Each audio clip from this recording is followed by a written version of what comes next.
So we've featured a couple of PS1 games on the channel that are clearly ripping off Sega games in the past. We've had Rally d'Africa, that was very obviously ripping off Sega Rally Championship, and Burning Road, which was clearly taking a lot of inspiration from Daytona USA, but putting just enough spin on the base formula to make something that could almost get away with not being called a clone. But this time around we've got Project Gaiaray, and the game it is taking influence from is so blatant that it cannot escape the clone moniker. Yep, all the Sega fans can see this straight away. We've got a Virtual On Cyber Troopers clone on our hands here, and it is glorious. It's so unashamedly just Virtual On for the PS1. Now I feel like Virtual On is quite a deep cut for a PS1 rip-off, and that makes it all the more fascinating.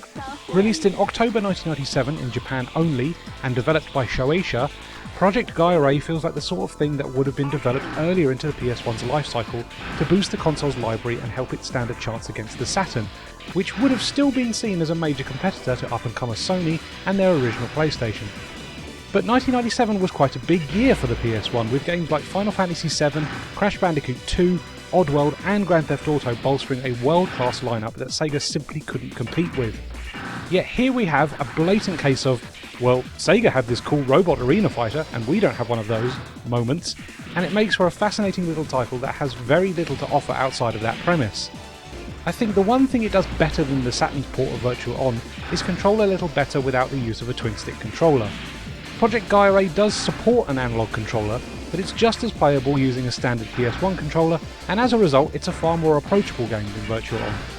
However, it doesn't have the same depth, and while a quick blast through arcade mode or taking it over to versus mode with a friend will certainly entertain at first, the sheer variety and nuance to the controls of Virtual On keep that game feeling fresh, when Project Gaiaray is just relegated to being featured in videos like this.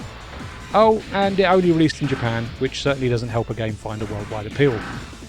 Project Gaiaray is another wonderful little PS1 oddity that has no qualms in being the PS1's answer to Virtual On, and nothing more, and I kind of respect its completely brazen goal of cloning such an iconic Sega first-party title.